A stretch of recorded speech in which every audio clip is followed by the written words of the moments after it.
was not sure how I felt about it as I was watching it, other than it looked really cool, and I didn't enjoy my very specific generation being targeted for nostalgic music like that. Alabama Take Projection. Hey, welcome to Taking It Down, the TV and streaming podcast from the Alabama Take. We give thoughts that range from complex to simple, from analytical to basic about shows and movies on TV. I'm Blaine Duncan, editor-in-chief of the website The Alabama Take. I've always enjoyed determining why I like and dislike things, and I have a little bit of a side hustle as an English teacher, so hopefully that lends itself to our busy listeners who want some insight. It's great for listeners that it's not just me breaking down what you want to know. It's Adam Morrow, our erudite touring and studio musician who keeps up with fine literature, Donovan Ronwald, who specializes in media at a New England college and loves film, old books, and more, and Natalie Morrow. She's the first person to go to about fantasy, sci-fi, comics, trashy reality TV, and Beyonce's music. We're here for lovers of television who are just too busy for anything more than the series or movie itself, or maybe for the person who just does not want the typical critic or Hollywood-adjacent analysis. Big nor'easter coming through. Donovan. Is that what we're calling Donovan now? That's how we introduce Donovan. Donovan's here, Adam's here, Natalie's here. The gang's all here, the full crew. It's the first time we've been together since 2023. At least in a digital presence of one another. And we're going to go around the room and tell what New Year's resolution we've already broken. Ready? Go.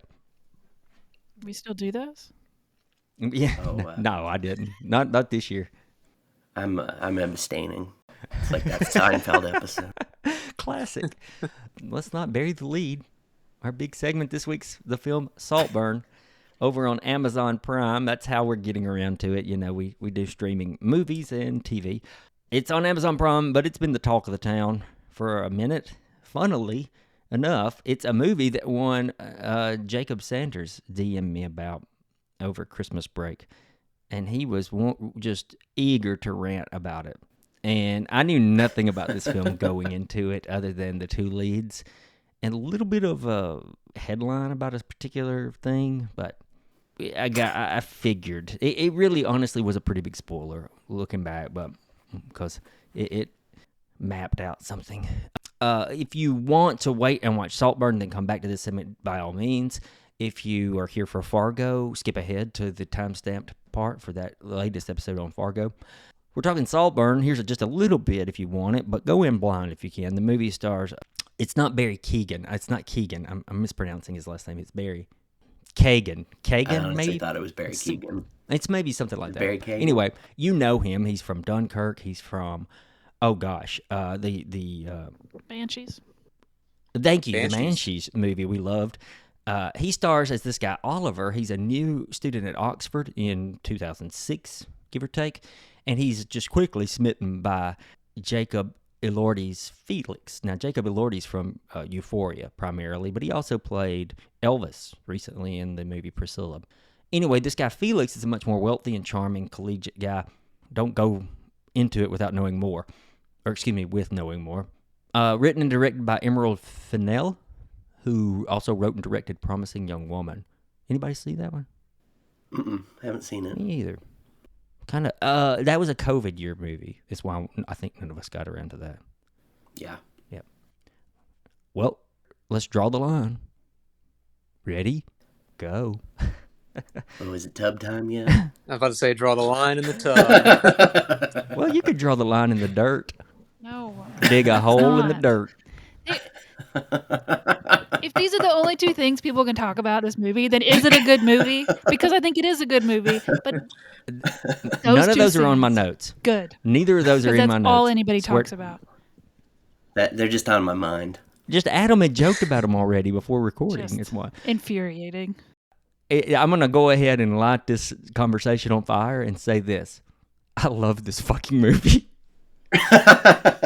Have you seen The Talented Mr. Ripley, Blaine? No, I haven't. I was honestly But that's curious. a play. It's definitely a play on this, and I think if I'd seen it, I Yeah. might not have liked this one as much because I would have recognized it's doing a very similar thing. But I just loved Saltburn. I thought it was more of like a twist on Ripley.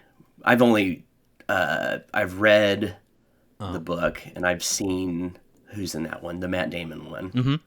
And so I was like, oh, okay, like this is kind of we're in fertile territory here. Yeah, very much. Talented Mr. Ripley has an insane cast, Yes, it too. When people were comparing the two films, it's like, well, will these two main actors go on to the heights that everyone did from Talented Mr. Ripley?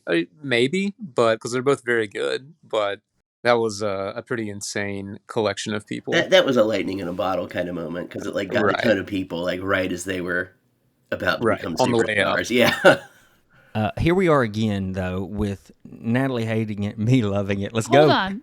I did not hate this movie. Oh, I hated those Go on. scenes. I think this movie Oh, okay. would have been just That's as fine. good without those two scenes. I'm fine with that. I think that I could lose one of the scenes, but not both of the scenes. Which one would you cut? I don't know that he had to commune with nature in the way that he He did. fucked the grave. Come on, man, we can say it on the air. It wasn't even I read that wasn't even scripted. He just started doing it. Is that true? Yeah. That was just like, hey, I'm The gonna try something in this next take, and that's what he tried. Which is funny because as it was happening, I looked at Natalie and I said, how did they convince this man, who is a very good actor and has been in great stuff and will continue to be in great stuff for the rest of hopefully a long life that he's just at the start of a career of, to do this scene that will be available to all of us for all of time now? Guess it didn't take a lot of persuading. Have y'all ever wanted to fuck a grave? You mean Wuthering Or Heights? just dirt. Let's just dirt. You ever wanted to stick your dick in some dirt? Oh, there's a difference between a grave and dirt. Spoken like a man who's thought about it. Okay, so you mean just ran off what I loved about it? Because I got a list going.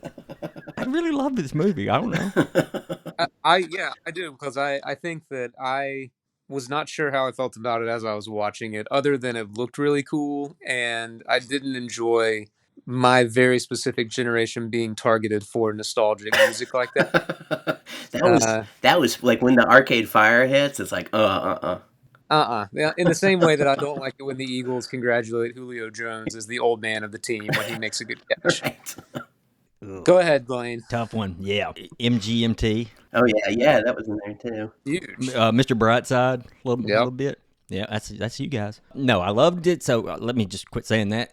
Here's some reasons why, and y'all can stop me and chime in. I loved Oliver. He may be my new cinematic hero. And here's why. I think you might need to examine your life choices, Blaine. No, I know. Turned into an NFL. No. He sees the filthy, opulent rich and takes them down from the inside. For greed? Yeah. But so what? Who gives a shit? Let me be rich for a minute. Yeah, okay. I'm on board. I think there was a really good New York Times review that I think Natalie may have actually written. Boy. Pseudonym. And a New Yorker one that both of them basically said that there is, I think the New Yorker one made the incel comparison and said that there's like a void at the center of this, and that it's kind of wishful thinking to think that the rich, that youth is wasted on the young and wealth is wasted on the wealthy in the same way, like that they just kind of happen into it and are idiots, because if they're idiots, then it makes them more hateable because they didn't do anything to earn it, right? Mm-hmm. Which, I mean, in this setup, they certainly didn't do anything to earn their wealth, it doesn't seem like, but it does kind of make for a straw man of a class argument, I think. They could have had more teeth. I did see it phrased, it's less eat the rich and more become the rich. And I was like, okay, well, I'm fine with that too, because who doesn't want more money? I sit here and twiddle my thumbs and think about it every day. Now, would I kill a college friend for it? Yeah. For that kind of castle? Yeah. How many murders? Would I- Blaine? How many would I murders fuck is his too many grave? murders? Yeah, exactly. Would I fuck his grave? No. What about his mom? Did he ever have? He never did. Was that implied that he would have?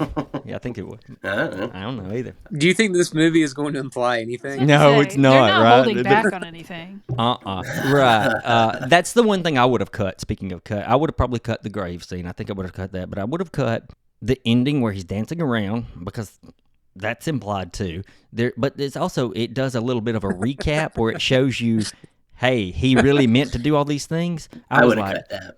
I was like, what? Didn't you pick up on that? The only one that came as a surprise was the bicycle tire. I thought, oh, he was behind the bicycle tire. I didn't think of that. But everything else I saw painted on the wall. I thought the bicycle tire thing was kind of immaterial to the movie, right? Where I would have cut that because it's like, we get it. He's a snake in the grass, like. Although if they had only had the bicycle tire part of that recap and then cut it there, that would have been okay for me. Leave a little ambiguity. Yeah, this is the first domino that fell in this dude's plan. I like that it takes this obsession/love story and then, takes a little twist to it. Anybody could have seen it coming, but I'm not one of those people who watch movies like that. So it always catches me by surprise. I'm like, oh, we're really talking about class here. Okay, I'm with you. Or, other things. I thought the performance he brought to Oliver was just wild. He was being asked to do a lot, and he did it. Beyond the obvious. I mean, like, I'm talking about just with his eyes, with his expressions. He was doing subtle things. I found him captivating. I couldn't take my eyes off the screen. I felt like our friend Barry was very good, yes. I'm very disappointed that Farley was never killed. That guy was detestable, right? I mean, we didn't like him. He was kind of worse. And his speech at the party, just to Oliver was a bit much, I thought. That was another of the, like, I know that you're not going to show and not tell me at this point of this film that the subtlety is not really going to be the strong suit, but it was still a lot. I like the title a lot because I wondered after the first mention of the castle being called Saltburn, I thought, why name this movie after an estate? Isn't this about unrequited or crazy obsessive love, dangerous love? Why would you name it? And then, toward the end where you get the idea that, no, he's really kind of after them, their money, the castle. It's like, oh, that adds up. So I don't know. I thought it was well done, really well made. Interesting that you came into it thinking that it was about the forbidden or unrequited love or whatever, because I really didn't have any thoughts, and that would have shaped my viewing a lot more. Yeah, the headline I had read was the grave scene. It was something like Barry Kagan. I can't remember something about, but you got the implication that he probably got naked with a grave, and I was like, you shouldn't put that in the headline. Well, the headline stayed in your memory, so I guess it it works, right? It made me know going in that he was probably into Felix's character. So, one question that I had when I was thinking it through before we got together today, when he's talking at the beginning of the movie and it's kind of setting up that relationship even before they meet, who's he talking to? The mom. The mom. Yeah, and I wasn't crazy. I wasn't crazy about that choice either. Talking to the mom, it would have been, I think, a more fun experience if it felt like he was really talking to the audience there. Was it explicitly shown that he's talking to the mom? He's wearing the same clothes, but is he in that shop? Maybe. No, it's in the bedroom, hospital room deal.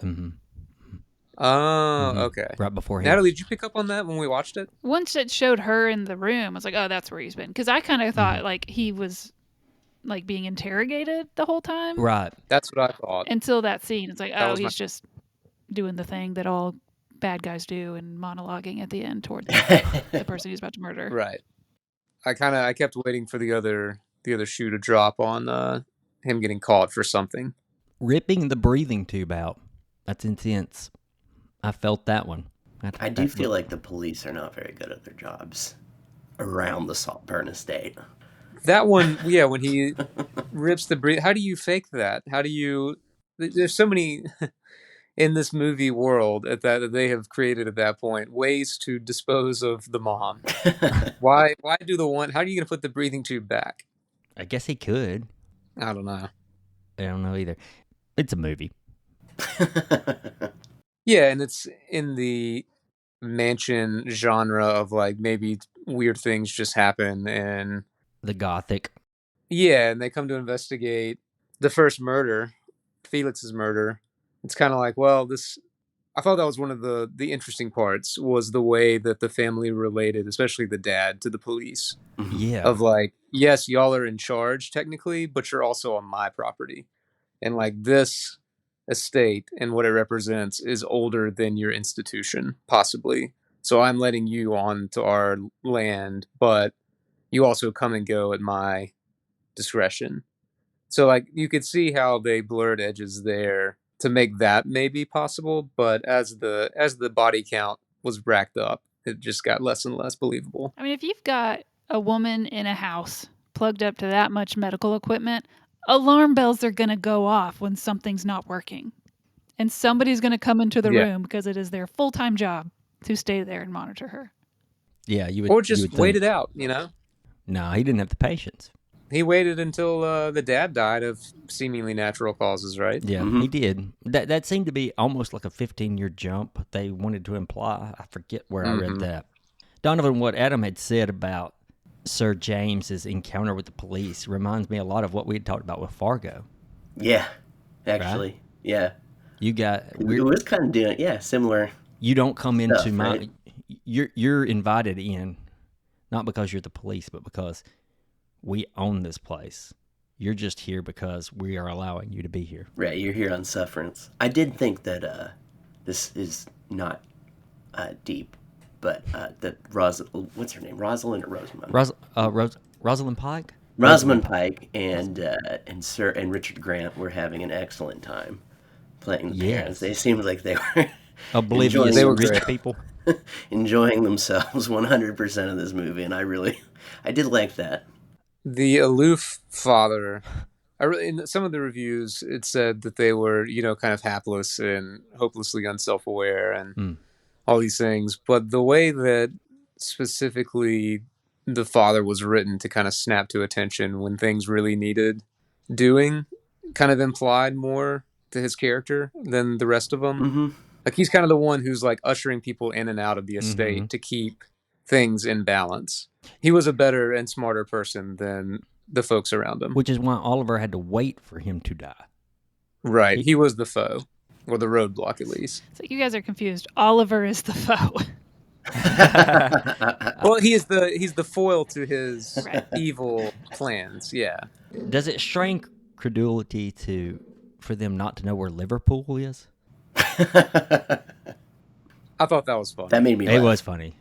But the whole, like, if you're in England, then you laugh at that joke. Gotcha. I think. Yeah. Why would we ever go to the north? Right. that was well, their north is like our south. That was the impression right? Right. That was the impression I got, where it's like, why go above London? Yeah. Liverpool is, even their football teams are famous for booing the national anthem if it's ever played. These sorts of things. They hate the royalty. Yeah. So where are you with Saltburn as a whole? Oh, I don't think it's like the best thing I ever saw, but I enjoyed it. I did actually, at the end of it, I was like, oh, that was pretty good. Like I could have changed some of the stuff we talked about here, especially the ending montage. I personally probably would have cut, but I thought Barry, however you say his name, Kagan, I think. I thought he was great. I really did enjoy watching him. My only quibble is not a real quibble. There's no way in hell he's 19. He looks like a weathered old man already. I mean, he's only 31. Jacob Elordi, though, was also fantastic, I thought. No, everyone in here I thought was pretty good. And, a lot of fluid talk. You say that as a positive? Where do I land on it? Yeah, where do you land as a whole? Says, okay.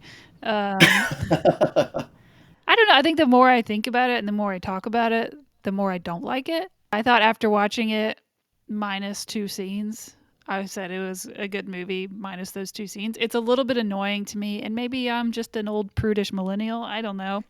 But it feels like so much media now is just about how scandalous can they be. It's just really annoying to me because it's like it's pointless because it's never needed, or usually never needed. I don't really know what the message of this movie is supposed to be. Like, people talk about class warfare and all that, but I didn't really get that. And the more I think about it, the more I think it got that backwards. So I don't know. I don't think it was as good as I maybe thought it was. I think it was well acted. I think it looked great. But I don't know that I think it's good anymore. The moral of this movie was don't make new friends. Don't bring them home. Don't bring your friends home under any Ever. circumstances. I thought that it was kind of saying that those who are all anti 1%er would actually be just as bad if we got the chance. I should credit the review, but somebody said there is like a shadow of a movie behind this actual movie that's very good. And I think I agree with that. That it hit some high notes, and like y'all had said, the acting was great. The cinematography and the visuals were bold and great. I unapologetically loved the soundtrack and uses of my college era tunes. So, but it just wasn't. Yeah, it didn't have anything that was a success in my mind was because of what Barry Keoghan or Jacob Elordi or any of these other actors brought to it. And I do think we hadn't really talked about Jacob Elordi's performance, but remember in Euphoria thinking if this dude does other stuff, it's going to be really hard not to just hope that he gets punched in the face at all times. But here he was being like a pretty complex character in a way. I don't know. Complex may not be the right word for the writing, but his performance, you kind of had sympathy for a good-looking, rich young man, which is probably a sign of good acting. So I like those things. The overall, what are you trying to say? I thought was pretty vapid. He's Australian too, so he's changing up Elordi? accents he's changing up his interesting. accents one more time. He's good, I think. I haven't seen him play Elvis. Be interesting to see him try that one on, but supposedly it's good, maybe. Okay, well, what we'll do is a very short little break. You'll hear some music. Fast forward if you want, and Donovan and I are going to talk about the recent episode of Fargo.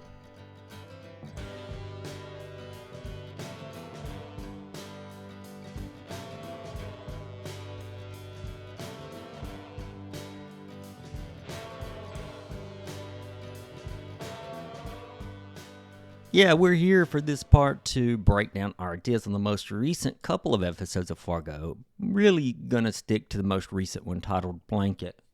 If you're not that far with the series, you may want to return it here when you're caught up. We got the 5th season of Fargo starring Juno Temple, John Hamm, Jennifer Jason Leigh, Joe Keery of Stranger Things fame. And we're going to be spoiling the most recent. I'm going to jump back an episode to Sure. one called Linda. I think that's where we that need was to a good one. Yeah. I thought that was a good one. Okay. That's kind of where I wanted to start asking you. How effective did you feel like getting Dot and Sheriff Roy's backstory was, since it was presented with marionettes? That really worked for me. Okay. There Me was too. something about it. There was something I don't know if I can really describe, but there was almost like an added pathos or sadness seeing these puppets. Something about like the immobile puppet face as Wow, Roy yeah. is, doing what he's doing to both of these women. Abusive. I mean, it was horrible, but I thought It was- and it was also, in another way too. It was almost like I'm glad I didn't see scenes of violence yes. and sexual abuse. Yes. like that was all right with me too. But I Uh-huh. felt like it didn't. The puppets didn't minimize it. They brought it, especially like the maybe emotional heart of it isn't the right thing, but to me that brought it more to the surface. It was original. I thought it made it more frightening. I think it says something about puppets are kind of weird and unsettling anyway too. Oh, yeah. Right. So like the Roy puppet looking the way it did, Mm-hmm. acting the way it did, really made him like he's a monster. Yeah, for sure. And it helps play up his monstrosity in the next episode. Yeah, definitely. I felt like it. Now I read a New York Times critic who said they felt like the most recent episode wasn't being serious about domestic abuse. Like there was a lot of kind of winking, like they used the Britney Spears cover when he's walking to her. I didn't feel that way though. I felt like between Linda and then the most recent episode, It takes it fairly seriously. Isn't the Britney Spears cover layering it a little because of her I felt complex like it did. abuse situation?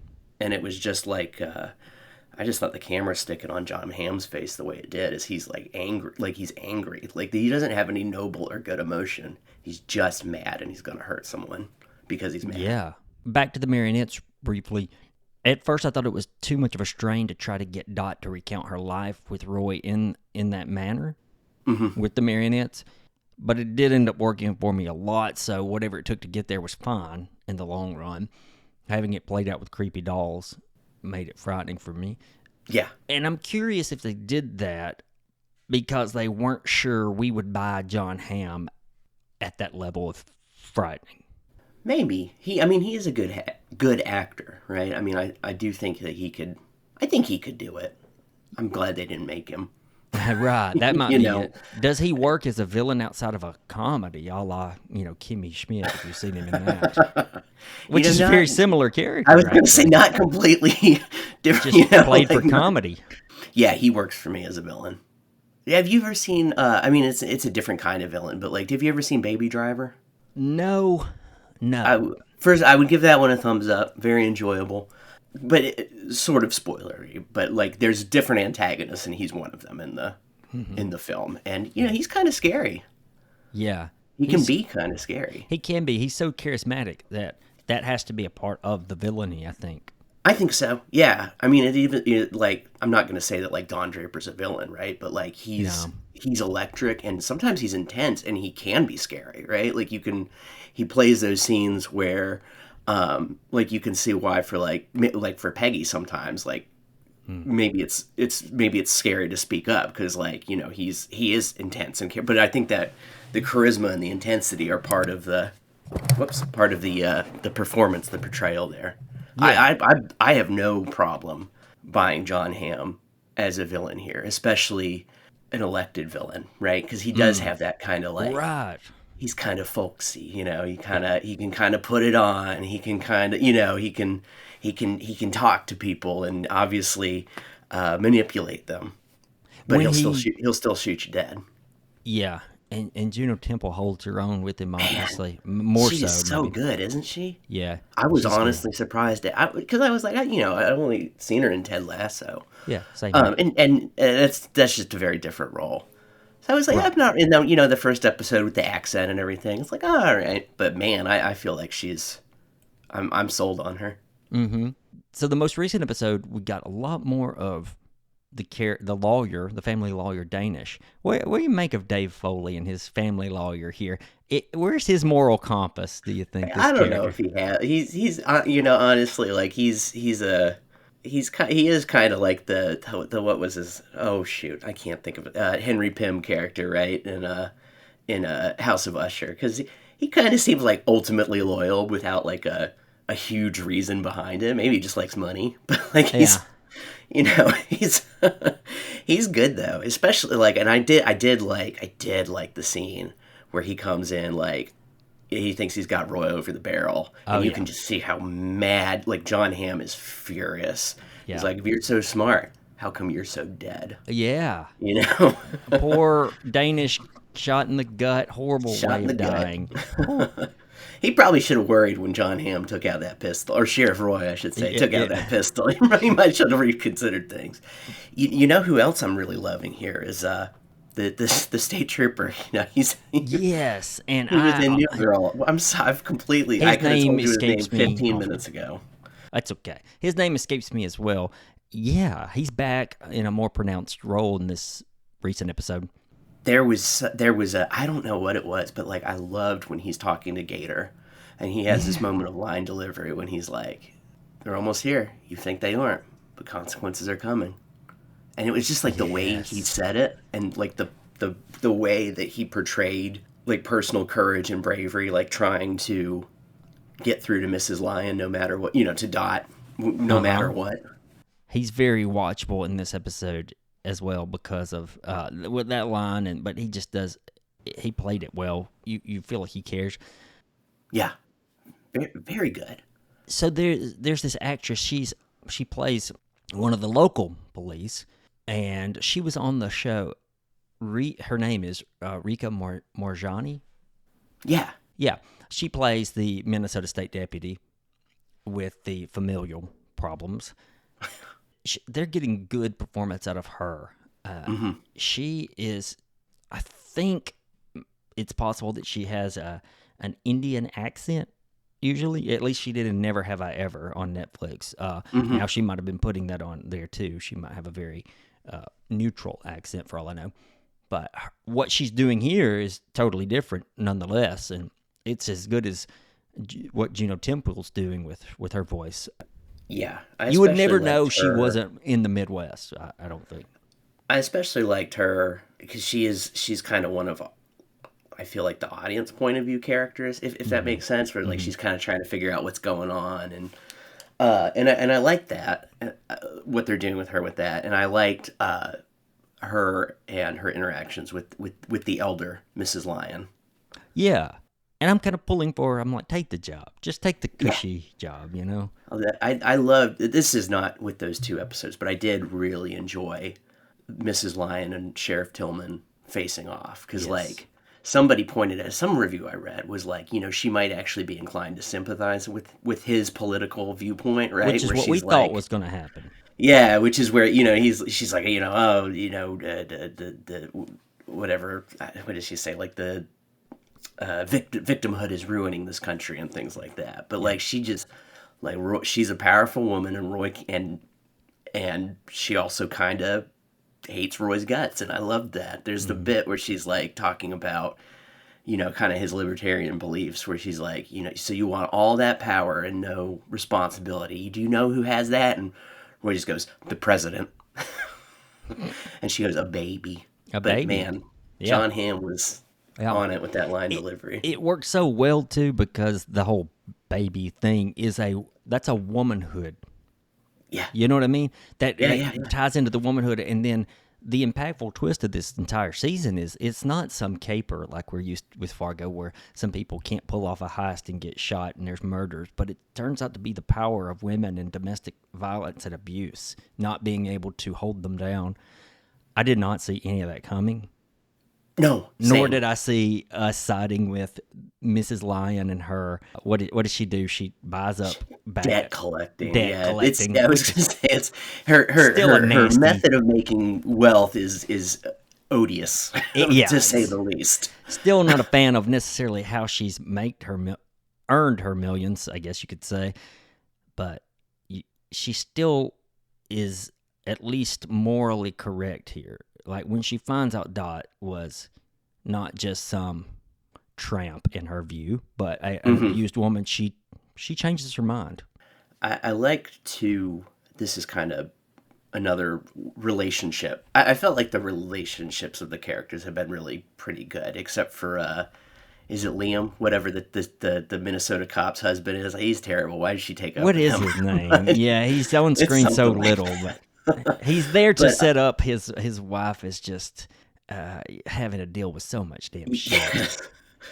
I really enjoyed too the relationship of Dot and Wayne Lyon, because he is obviously, I mean, I don't necessarily mean this negatively, but like he's a weaker person.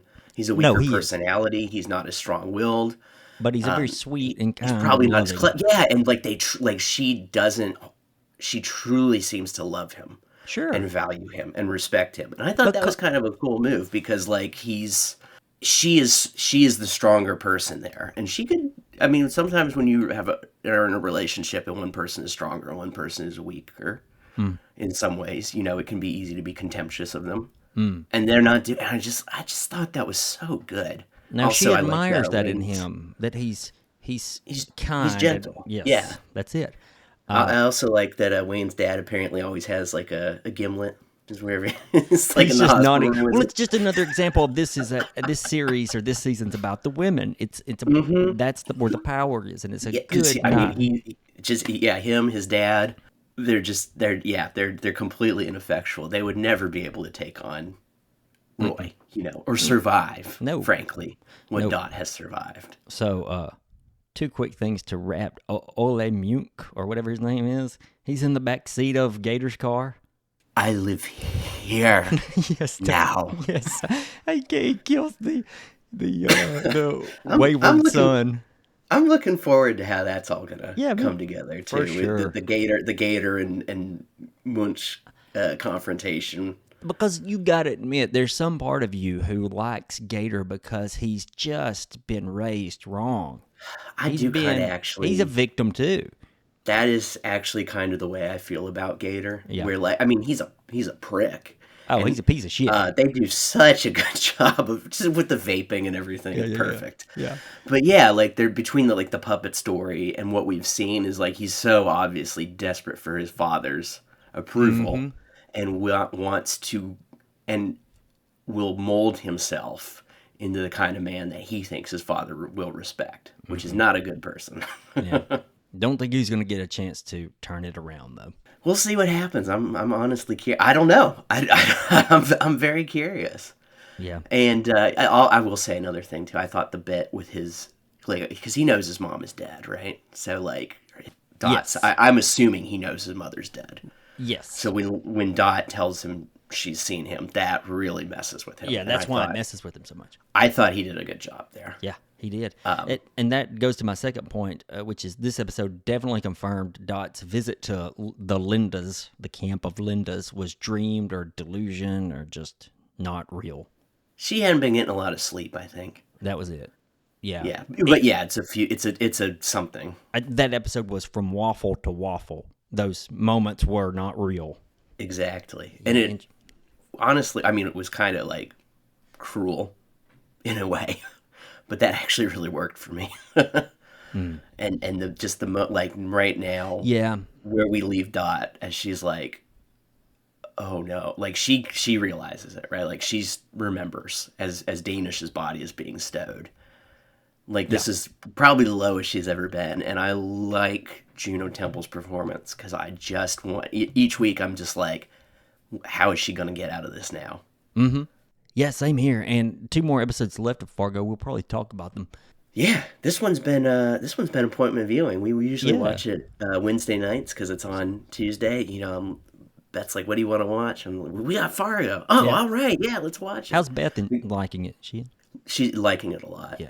It's really interesting because it is comic and there's some funny parts, but it's really heavy. Like it's taking on big heavy stuff, and so to not just be like, well, here's 45 minutes of misery for myself every. That's true. You know, like it's actually watchable and the characters are likable. Mm-hmm. Well, some of the characters, Most the main of them. characters Yeah, anyway. you got a lot of likable Yeah, ones, as yeah. it turns out. It's good. I would like for the show to come back around to the sin eating Me somehow. too. That's my only complaint. Like, can we get a little bit of that? Just give me that weird, like they had like a couple episodes where it was like that weird stuff, and I'm like, yeah, I'm here for this. And then they Yeah. kind of, but you know, we still got 2 episodes left. We'll see what happens. I doubt they're gonna. There's just no way, surely. But hey, I'm not the show writer.